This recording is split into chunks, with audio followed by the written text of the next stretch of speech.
some faces that were like, hell yeah, like, yep, that's exactly how it's going. And was it Laura that said that? Who said it was kind of crazy? Melissa.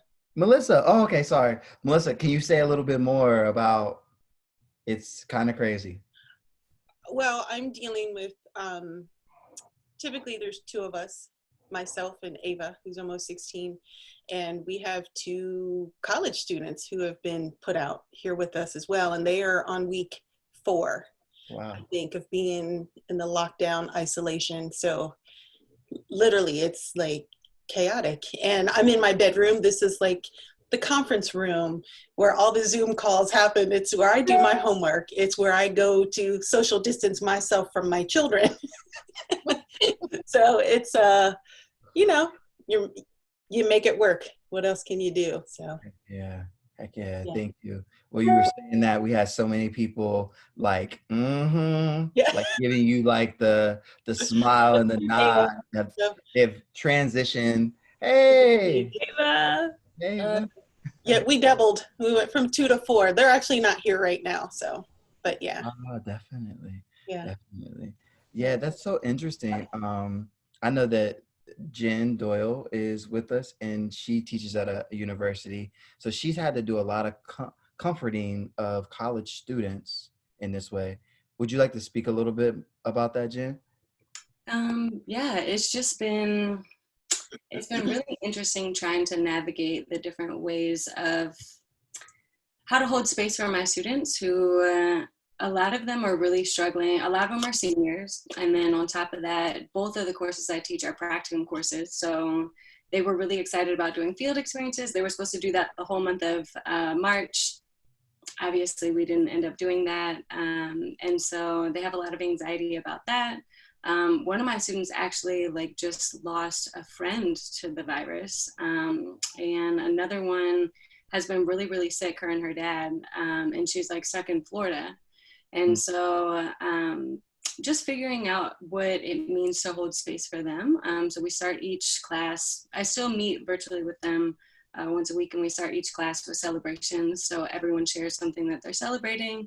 And it's kind of fun to come together as a class, but it's been a lot trying to host, because it's been Zoom meeting after Zoom meeting after and everyone just, because everyone's working from home, it's been it's been a lot, just figuring out how to hold space for others and then how to hold space for ourselves as well.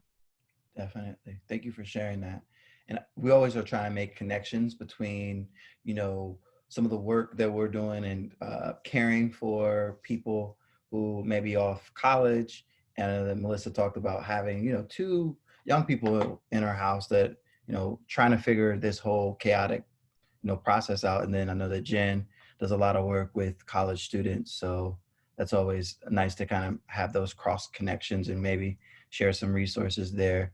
I also know that Hannah particularly also works with college age students and trying to do mindfulness and contemplative practices around dealing with the emotionality of these type of things. I don't know if Hannah, would you like to kind of chime in a bit some of the things that you're working with young people?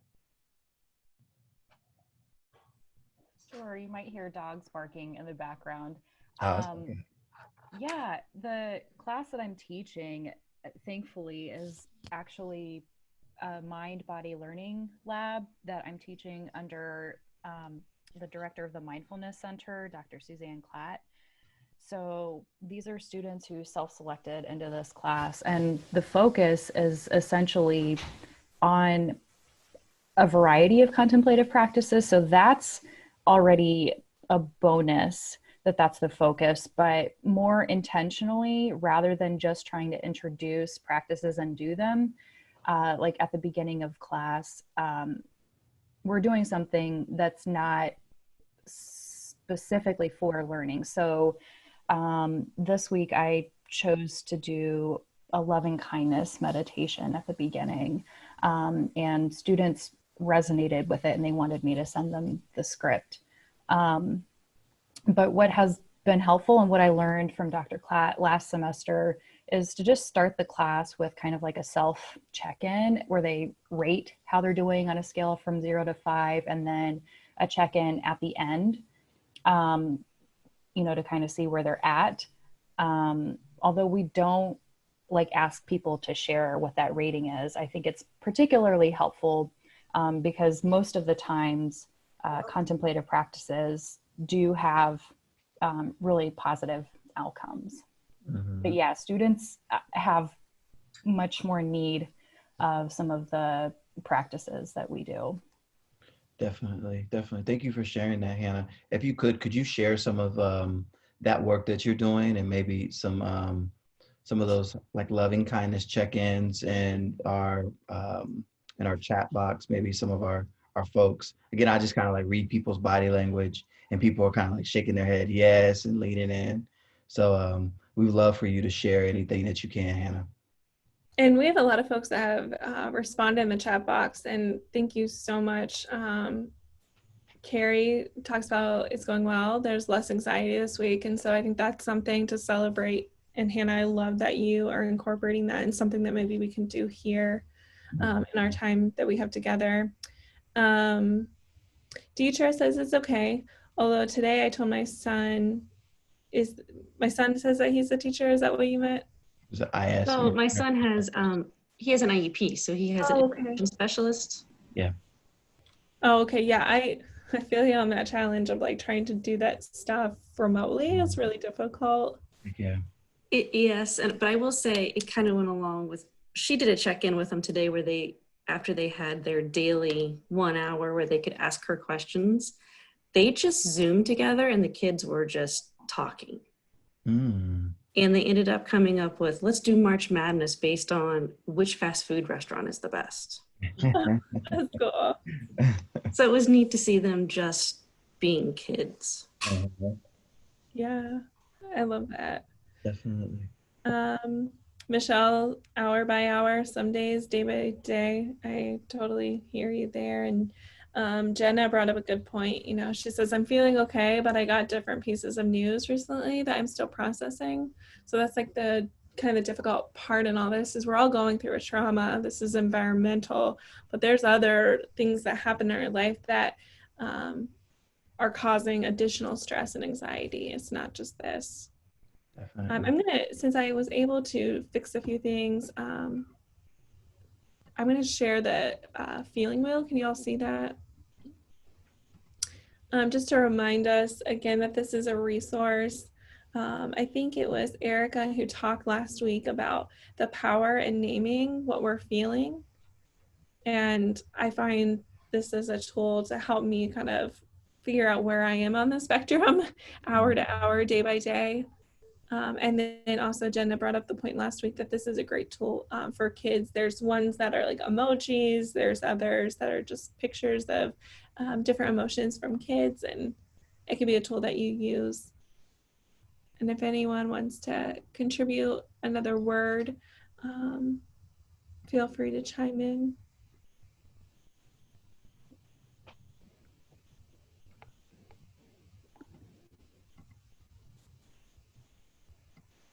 I just want to know, are we able to screenshot that by any chance? I'll actually send you a link. I've posted these resources from last week on my blog, and so this past week is on there. We have the feeling wheel, and then I think there's a few other things that people mentioned. Hannah, if you shared that loving kindness meditation, we can put that there as well. And then part of this, what we're doing today and what we did last week, for those of you who are new, is telling stories and allowing stories to be a means of healing and listening to one another. And last week we talked a lot about belonging. And today we're going to talk about friendship, and we're going to talk about liminal spaces. So I just want to give more time if there's anything else people want to share. Jennifer said she'd love to learn more about the meditations and mindfulness techniques to incorporate with her students. And I know we have a few folks on the call that would have a lot of resources to share on mindfulness as well. And Lizzie says, I'm trying to balance all the hats I wear. That's so real. And I see myself as like, I was looking at the wheel, And I was thinking like, oh, I'm a little bit anxious just because I want to balance between self-care for myself, and I live with my mom, but then also serving teachers and also serving students. So the multiple ways of trying to care for myself and other people. That's such a good point, Lizzie, and serving family for sure. So thank you for saying that and bringing that to the forefront. And I think it's so ironic that we're like all in front of screens because we can view each other very two-dimensional. And, you know, a lot of us use these fun backgrounds, and it even more creates maybe sometimes an illusion. You know, when we first started this, you know, an hour ago, Johnny and I caught up and we talked about what we wanted to share. And then right as I was going to hit record, Issa came in the room and she's upset over a boo-boo and she just wants her mom. And so, you know, being aware that, I think someone said the other day on Twitter, like, we are in a crisis, and sometimes we just need to acknowledge that our productivity isn't going to be what it normally is, and that's okay. Mhm. So I Yeah, thank all of you for showing up today, and, you know, I want this to be a space, and we want this to be a space that if you need to step away, if you need to get a drink, if there's kids in the background that need you, or pets or spouses, partners, that's okay. for sure, for sure. Yeah, Whitney, do you want to get into some dialogue back and forth and then kind of allow people to um, kind of go and flow with it? This is a very much like a flow with each other. So as we're talking with each other and we're kind of engaging, feel free to like interject either in the chat box or jump into the conversation by unmuting yourself and that type of thing. So part of our process, like we do have like a process that we do usually as we're thinking about planning and we're easing into this Thursday. Whitney kind of she'll write a piece about whatever it might be. This week we're talking about kind of like liminal spaces and being in between a place, or what Lizzie said earlier, like wearing multiple hats in a way.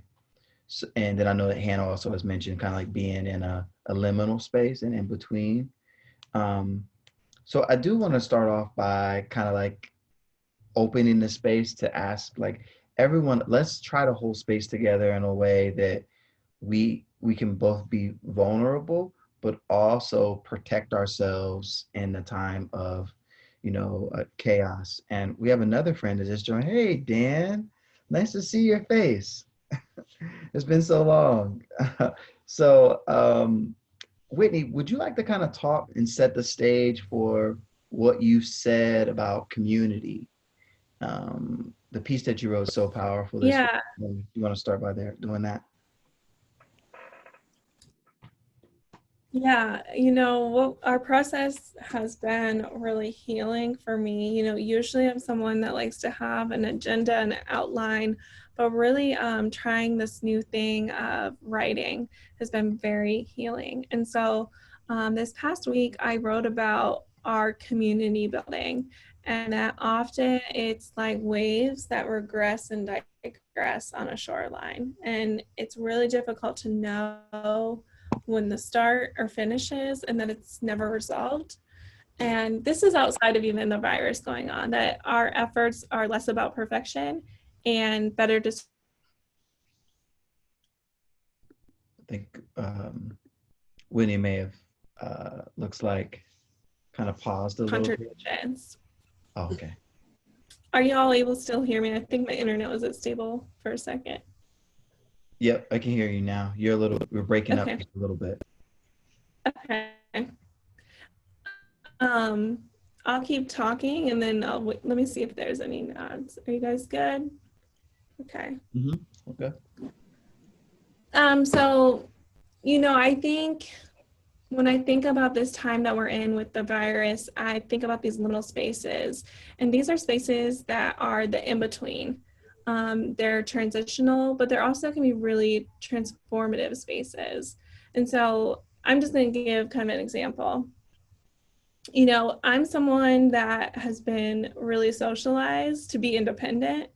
And I think there's a lot of positive attributes of that. I mean, I think about my mom And we'd always listen to like Shania Twain songs, and it was always about being an independent woman. And I thrived off of that, you know, pull myself up by my bootstraps, work on my own way to survive and to win at life. But when I kind of started in this space of anti-racist work, you know, this tension of dichotomy really kind of thrashed me around and messed with my head. It was, you know, either I was good or I was bad. And I would have days where I was really proud of my good intention and might feel like I helped someone and I gave someone good advice. But then there would be days where I'd feel so much shame and I would feel it, you know, in my body. My hands would sweat, my body would be tense. I remember feeling like my mind would race when I was around people of color. And I was kind of just tormented by, is this the right thing to say or do? Am I a good person today or a bad person? And I think years later, when Johnny and I began working together, I was kind of thrust into this liminal space, this space of this middle way. And I think what I've learned is that in this time of uncertainty and transition where we don't know what the end is, the things we need the most are unconditional love and a supportive community. Mm-hmm. And so I wrote about how in my own liminal space with the work I do, Johnny's been someone that's kind of guided me through this rite of passage and the way we've built work together on consensus and how are we going to contribute our own selves and contribute as a collective. You know, we've taken trips, we've read books, we've given presentations and workshops, but it's really required a lot of behind the scenes work of exploring trust and challenging each other and supporting one another. And so I kind of describe this little space just based on my work, that we have to be willing to be uncomfortable. Yeah. In anti-racist work specifically, we have to be willing to witness harm and to crack open and be at our rawest form. And I think that's what a lot of us are feeling right now, is we're traveling through this unresolved place. And at times it can feel really dark, and at times it can feel really light. And it's a lot of anguish and terror, and it's also profound joy and celebration. And so I wanted to talk today about those spaces that we've been in. And I gave an example from our work together, but you might have other examples, or you might want to talk about it, about how we're all living in this liminal space right now. But I think there's a lot of freedom in this space. And if we're open to the uncertainty, I think we have an opportunity to build friendship. And from that, hopefully we'll see new, more liberating things emerge. Thank you for sharing, Whitney. As we did last week, I always like to open the space for, after we have an offering, such as that one, questions or comments, or you can do that in 3D. You can just go ahead and jump out there and say something, or you can put it in the chat box, or you can email it later, like however you would like to engage. But I do want to give a few minutes to kind of like engage in a conversation with Whitney and about what she just offered our group. And I'm going to put the definition of liminal spaces in the chat box, because as I was kind of processing what this hazy, weird place and time is, I was talking about it. Johnny's like, oh, that's a liminal space. And I had never heard of it before. So liminal spaces are transitional and transformative. They're the waiting areas between one point in time and the next. I like that. I know that I probably shouldn't be professorial and do this, but I think that to crack open the conversation, I think one of the people that could kind of like enter into this dialogue in a way, because I know that this conversation's been on her mind as well, is maybe Hannah, talking about liminal spaces. Hannah, would you like to kind of open up and talk a little bit about what you're thinking about liminal spaces?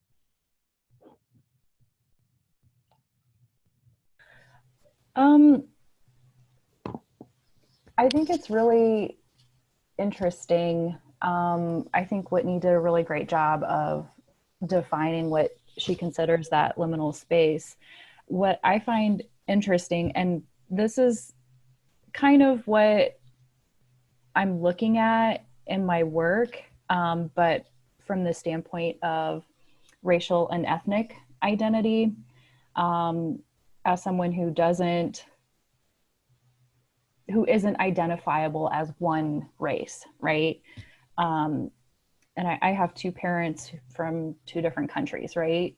So I look at that, and that's my reality and my lived experience outside of COVID. So my reflection right now is um, kind of amazement, I think, because unless I know of researchers specifically talking about this kind of theory or lived experience, I don't know that many people who think about that. So, and I don't know that much about Whitney's work in particular. So I find it really interesting. So I'm actually curious about what everybody else thinks. And maybe one last thought that I have is I think it's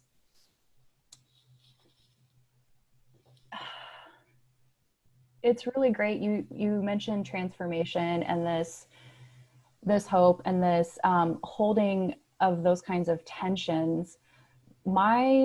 Where I'm particularly at right now is I know what this looks like for me, but this part of internalizing when other people maybe don't share that same kind of outlook on having a more whole way of living and being, right? So if I know that I can hold those tensions, I might feel frustrated if somebody else doesn't, and they're more, for lack of a better word, black and white thinking and not able to hold more than one perspective. So that's what I can contribute. I don't know if that's what you were asking, Johnny. No, I was just kind of opening it up. I like to build just like inroads with people to have like these, what we say, like complicated conversations. I like what you shared there, Hannah. Thank you for kind of sharing. And I do want to say, like Whitney not Whitney, sorry. Lizzie put something in the chat box that might add to our conversation. Just saying, I feel that liminal spaces are where we can break that cycle of socialization and move towards a cycle of liberation. Wow, like that's really great. And that I think is maybe in community to what Hannah and also Whitney is trying to kind of like talk about and break open. Other folks that would like to kind of add to this conversation here? I actually took a couple notes when Whitney was talking and Hannah was talking. And I just feel like because of my upbringing and my background, you know, coming up with a single parent in an oppressed house in a minority household, that these liminal spaces are things that I'm used to. Mm-hmm. That these are things that they were part of my upbringing and how we learn to adapt and how we learn to thrive. And in those times of being in between, that's when I learned to reevaluate my mission and my vision and my purpose, and seeing if I am living how I should be living, and take that time to simplify very much now. I mean, I am out of work. My 20-year-old, my daughters in their 20s are out of work. You know, going back to those simplistic things, those relationships, those values, that community, where I may be out of work, but I'm sending cards to old people. You know, we're delivering food to people. That's when, you know, we join back into that community and draw it back in those spaces.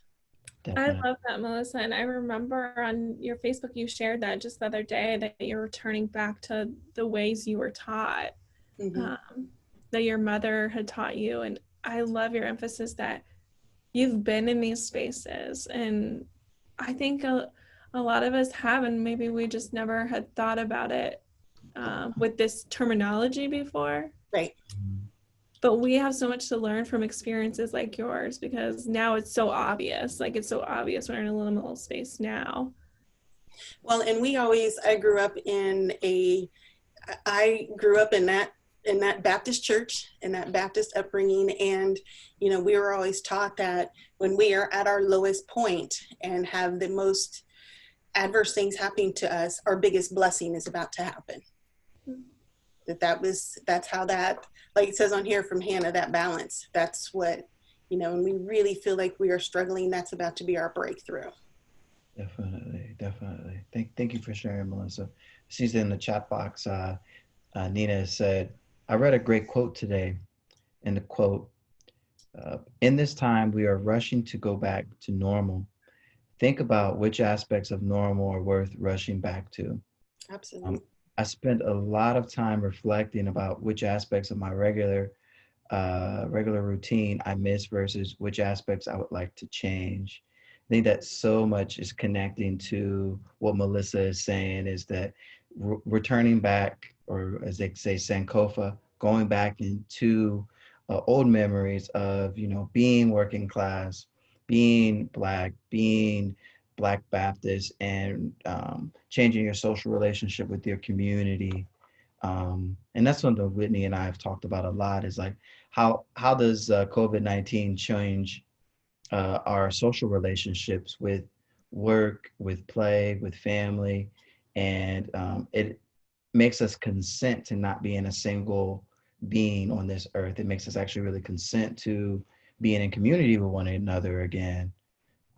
So I think this is so powerful. Thank you for sharing, both Nina and Melissa.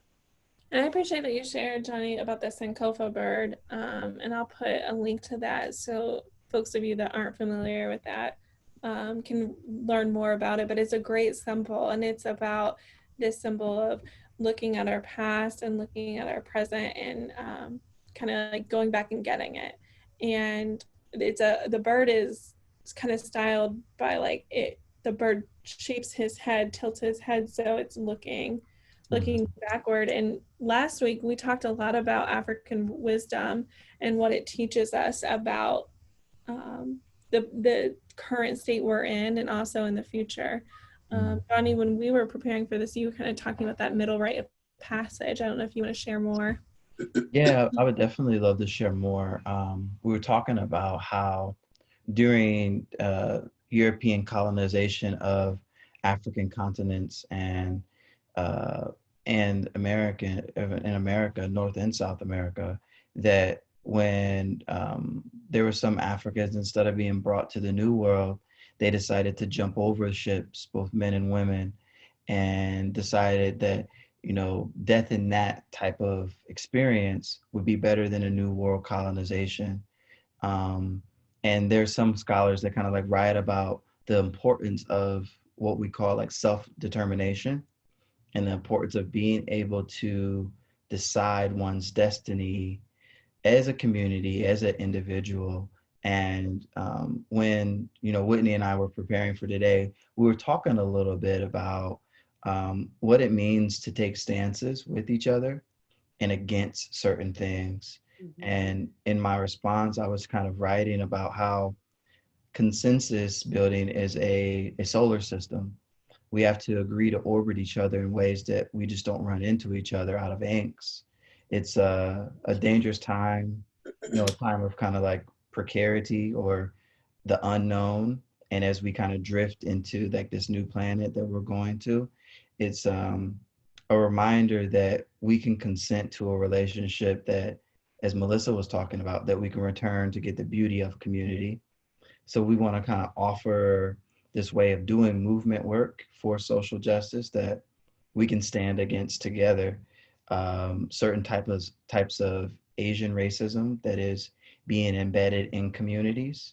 And we can kind of indulge the way that we can build community with people who have Asian ancestry, and kind of say that we won't tolerate that type of violence towards people who we love, right?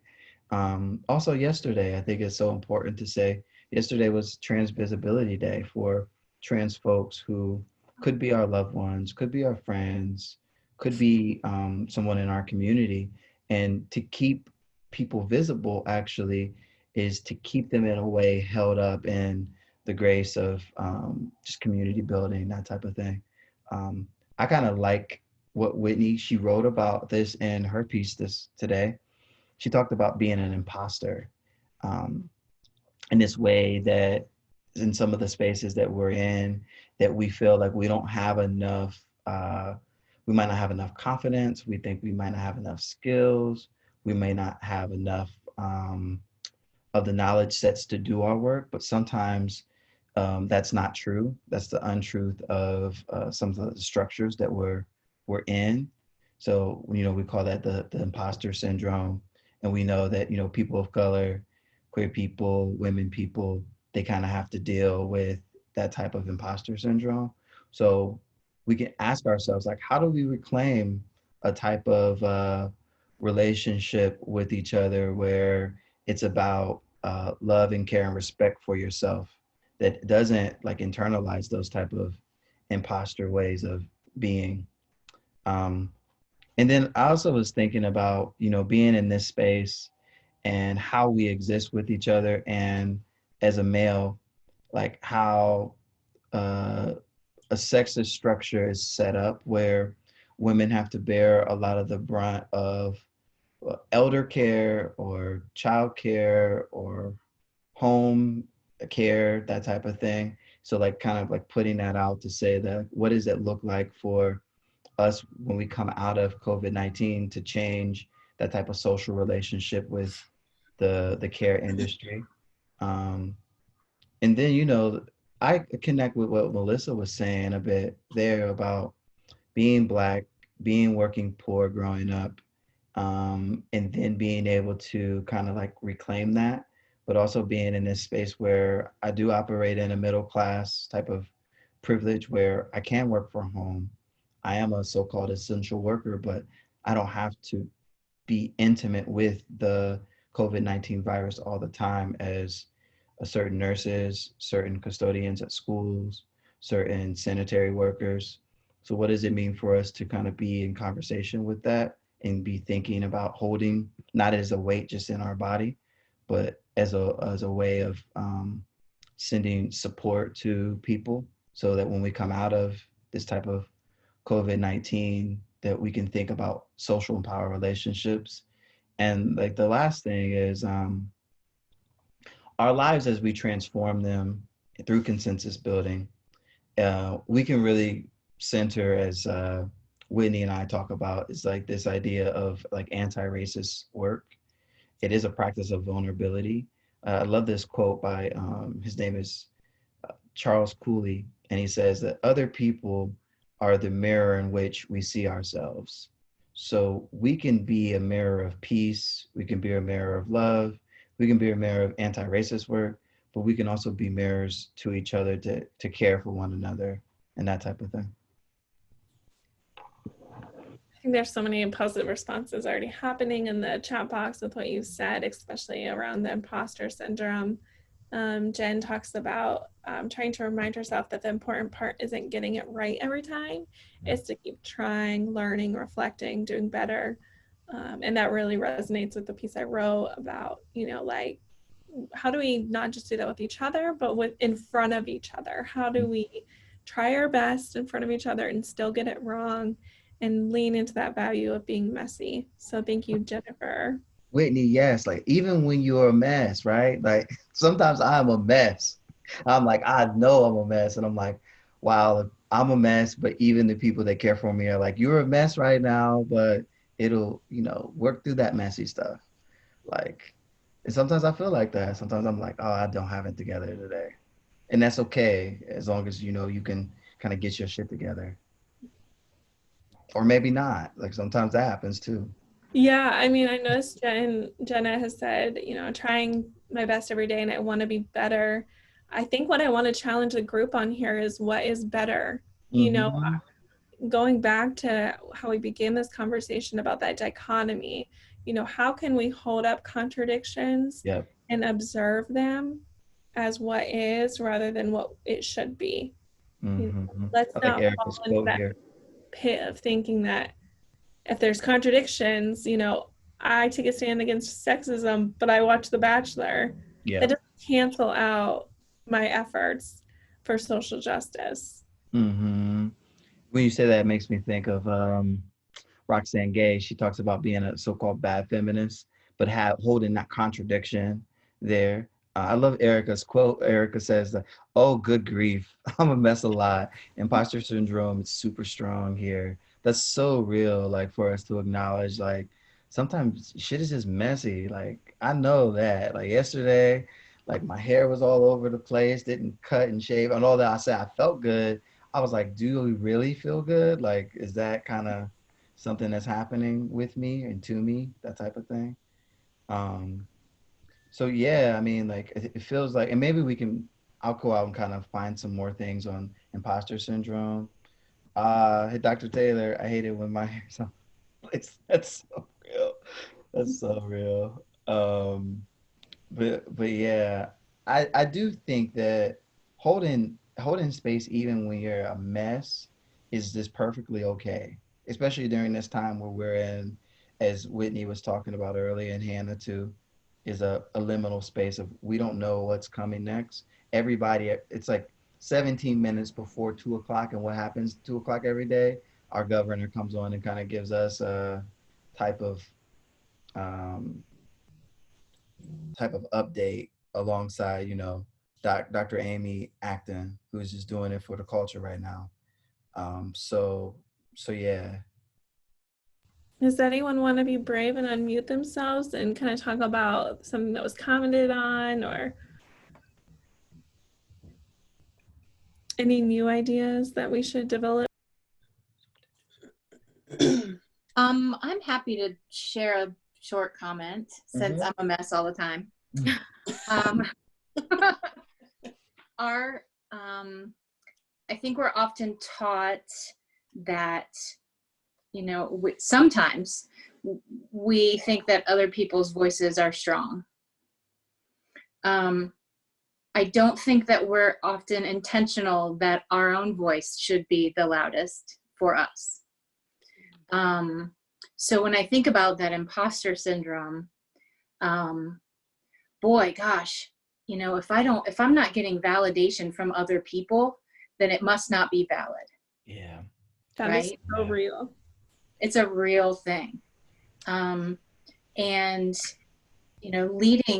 leading others, leading a team, being a parent, being a teacher, that imposter syndrome can get really loud and feel really yucky.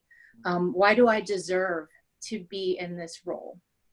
Well, who am I to teach anyone anything, right? And I just, the papers on our walls don't necessarily quiet that voice. Yeah. So that's intentional work, and it's practice to, when you start getting that voice in your ear, go, let me flip that script. And I am supposed to be doing the work I do. I am good enough. That's a very real thing. Mm-hmm. Thank you for sharing that, Erica. Whitney started out our talk kind of talking about this shoreline, kind of like going back and forth. And I pulled up this poem from Audre Lorde that kind of like connects the two of you. I'll put it in the box. And at the end of the poem, Audre Lorde says, "So it is better to speak, remembering we were never meant to survive." So like to be able to talk is actually to make sure that you can use your voice. You can feel good about yourself. You can kind of like rise up in a way where, those folks that do doubt you can see the value in yourself. I always ask myself the same question too. It's like, why am I seeking validation from an institution that has historically not valued my great grandfather, my grandfather, my father, in a way? So it's very difficult for us to both seek validation and then find a community of validation, which we're hoping that this space can turn into. So thank you for sharing. Definitely. And funny, Hannah kind of talks about that in the chat box, and she talks about holding space often means lowering our own pride and bearing witness and it might mean being quiet for another person or for the community. She says that if I can generalize about Western culture, it can be hard for us to do this because we are socialized to assert our voice. And tying back into the anti-racist work, especially as a white person, you know, we're conditioned to take up space. So then when we get into groups with mixed races, we like lead, and we don't step back. And so that can be another way to actually hold space, is not saying anything at all so that others can speak. Definitely. We have a lot of activity that's happening in the chat box. Thank you, Hannah. Thank you, Hannah, and also thank you, Whitney, for sharing that. Jennifer says, or Jen says, remembering to hold space for ourselves too. And I think that might connect with Erica's point, is like figuring out how you kind of hold yourself in a space of that's outside of being an imposter. Then Melissa says, I have a difficult time accepting validation. I feel you sometimes on that one. Sometimes it is really awkward to have feedback when I speak out for myself, because I have always spoken out for others first. That is like such a, I'm gonna be real, like that's such a like a trait of particularly Black women in our community, that put we in front of I a lot of times. So thank you for sharing that and being brave to share that, Melissa. So powerful. It also reminds me of something I heard about imposter syndrome, that often when we get that validation, we attribute it to other people's success. Like, oh, Melissa's only so good. Well, I had other people, contribute, or, well, it's because of them. But then when we receive criticism, we make it only about us. And Dr. Taylor is just mentioning imposter syndrome is super strong for me a good portion of my time. I feel like an imposter with my dissertation and PhD. I mean, there is a lot of, and I was having this conversation with Jen yesterday, there is a lot of shame that happens in the academy. Let's just be real about that piece. Like, there's a lot of shame that happens around, am I smart enough? Am I good enough? Have I cited the right person? And will this stuff be published in a way where I can validate myself and the people who I connect to spiritually and academically in that type of way? So thank you so much I feel you on that, Dr. Taylor. Am I woke enough? Whitney says that's and like what that really means. So thank you kind of for sharing that. And Jenna's like, validation. That's so good. Lizzie says, Do you feel that pressure that like this like radicalism, we have to like know the right terms, we have to say the right thing? Yeah. Can you say more about that, Whitney? Yeah, I keep coming back to this book, but I've just read parts of it, but it's just been really helpful to me about with joyful militancy, that radicalism becomes this ideal, and then everyone among us is kind of measured on this, and often seen it as deficit in comparison.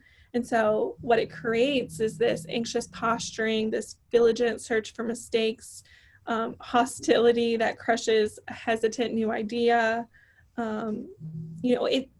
Things are seen as urgent. Sometimes we're tearing people apart. I think I see this a lot online. And then we get afraid to reach out to one another, or afraid to pose something new because of this fear we have of saying the wrong thing, or I call it not being woke enough. And so one of the things I know that Whitney put into our document today, she actually brings out this quote that is, I think, so foundational to what we're talking about in this space. Is friendship is the soil from which a new politics will emerge. And then ask some questions about like what will emerge, what type of new connections might we create, and then will we choose chaos or community? So those are the type of questions that we might ask about just like being in friendship with each other. And I think that relates to what Hannah is asking here. And whose definition of woke are you using, or are we using? And who are we measuring ourselves with? That's always a good point. It's like, whose measuring sticks are we kind of using? Jen, would you like to see that Jen just made a quote? Would you like to talk a little bit about your quote about your dissertation? Yeah, that's it. I just was like, I have asked this question so many times. I literally just had a conversation with one of my students who was asking these same questions, been asking these questions for years. I don't have answers, right? And I don't think that I like questions that sometimes don't have answers. But yeah, just this whole idea of hashtag woke, like am I woke enough? But then also, can I even be woke as a white person? Because racism isn't my lived experience. So I can read all the academic literature I want, but it's never going to be my lived experience. And so, what it means to be woke as a white person is different than what it means to be woke as a person of color. And then also just this idea of, I'm just the idea of the difference between being an ally and then being like a woke white person, and the idea that like, if you really want to be woke, like you can't take it off, but the idea that like white people, we can always decide to take it off, right? Like it's, there's a piece that I read by someone called like wearing white privilege like a coat, and it's like you can take it on and off, and at any time. And so what does it mean to develop an anti-racist woke kind of attitude that is that's just, it's not static, right? We want it to be dynamic. We want it to be something that isn't take it on and off when it's most convenient for us, if we really want to engage in the work. But really difficult questions, right? And then you can't have questions like that in just all white spaces. Like that's not productive either. And so I've thought deeply about it as well. So it just resonated. Thank you so much for sharing. It's so great. And I know we're using a really specific example from anti-racist work, but I love everything you're saying. I would love to chat more with you on this specific topic. And maybe in the future, we can have another session just about this imposter syndrome and this woke pressure. But all of this demonstrates the point that we want to make today is like, and Hannah, she said it so well. I'm going to go back to the chat. Questions without answers is almost the enemy of the institution, our government, and scientific inquiry, our Western knowledge production. That's why we're being challenged so much right now with this virus, because it's not the way we're used to doing things. Like, we don't know when we're going to leave our homes again. We don't know when things are going to be back to normal. It's the unknowing. And God, I say that and all I can think about is my daughter watches Frozen 2. Like, she loves Elsa. If you know my daughter, like, she wears Frozen stuff all the time. But the whole anthem of that movie is into the unknown, right? Like, leaping in and finding yourself and leaning on ancestors. And that's what it's all about. Mm-hmm. Sorry, I kind of went on a tangent there with Frozen. It's a great movie. You have nothing else to do. Definitely. So we have about 5 minutes left, and we've talked around different, very powerful subject lines around, anti-racist work, also liminal spaces and that type of thing. As we kind of like take stock of a lot of our conversations, are there conversations or themes that you would like to emerge next week that we can capture and we can bring into the fold of our work next week? You feel free to use the chat box. Also feel free to just speak your mind. We just want to kind of emerge some themes that we want to kind of do for next week in the last like 4 or 5 minutes of our session.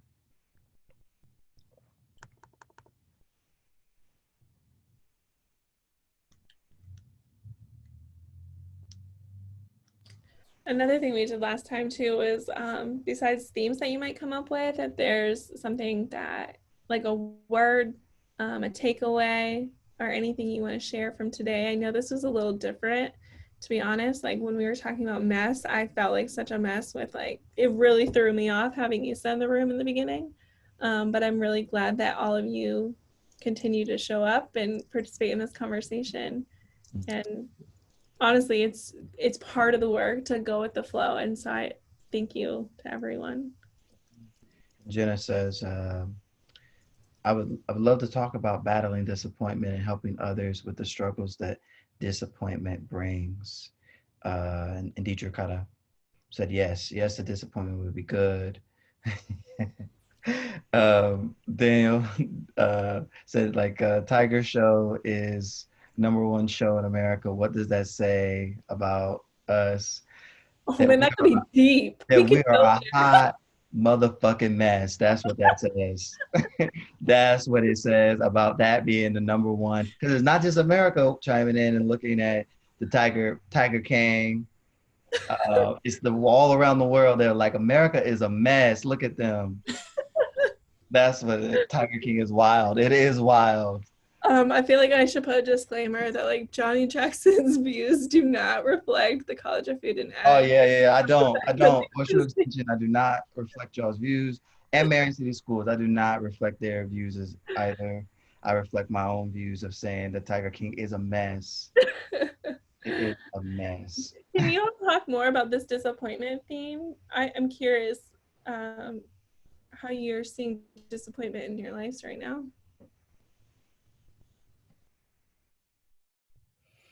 Ooh, that's So heavy. I have had a lot of people in my life who are dealing with like cancellation of big life events, like their weddings. There's so much right now that's going on that, you know, many of us had plans that we looked forward to, or life events and celebrations and all kinds of different things. And the fact of the matter is that those plans aren't going the way that we thought that they might. So I have just so many people in my life right now that are dealing with disappointment, and I'm dealing with some myself, and I feel like I need more tools in that area to support myself and others. Thank you. Yeah, that makes perfect sense to me when you put it that way. And me and my sister actually were just texting about that, about the high school seniors. And I was telling Issa that she's probably done with kindergarten and there's no closing. So yeah, thank you for clarifying. You definitely explore that. Carrie also adds in that Easter celebrations, that's going to be a huge disappointment.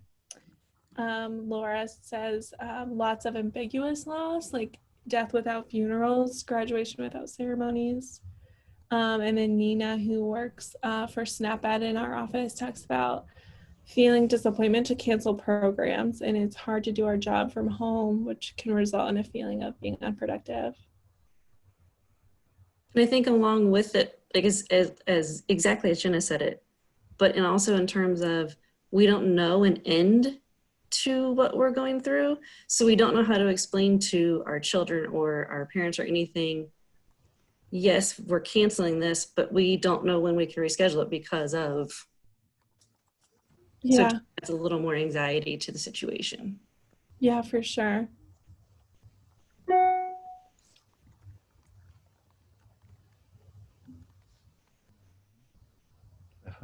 And Lizzie says, realizing there's wasn't church. Oh, yeah. Some of those celebrations. Oh, that's so huge. Thank you for sharing that. And then Jennifer Doyle says, letting ourselves grieve things that were important to us, that we are no longer able to partake in, no matter how silly the things might be. The idea of collective grief, allowing ourselves to grieve. Yeah. Powers Barker says, my heart goes out to the young moms I know who are close to preparing for birth of their babies. Yes, yeah, definitely. Whitney, would you like to kind of like make some closing type of thoughts? Yeah. You know, in the next week, before we meet next week, to just think about holding space for that liminal time, feeling what it feels like to not have closure and ending and no answers, which just seems like a huge theme from this week. And then kind of exploring like what will these new connections among us call for. And it looks like the governor's coming on, so I know some folks have to go. We'll post some resources on the website and the recording. And then we can explore if you guys want to keep doing this, like we can keep holding space for this, and it doesn't have to be prepared. And if anyone else wants to contribute to writing, we welcome that. This has just been our process, but we welcome others to be involved. Definitely. Especially this is National Poetry Month, so yeah, that'd be great to write some poetry together or something, build something together. Yeah, thank you everybody for coming. So we'll definitely see you next week. In the meantime, between time, if there are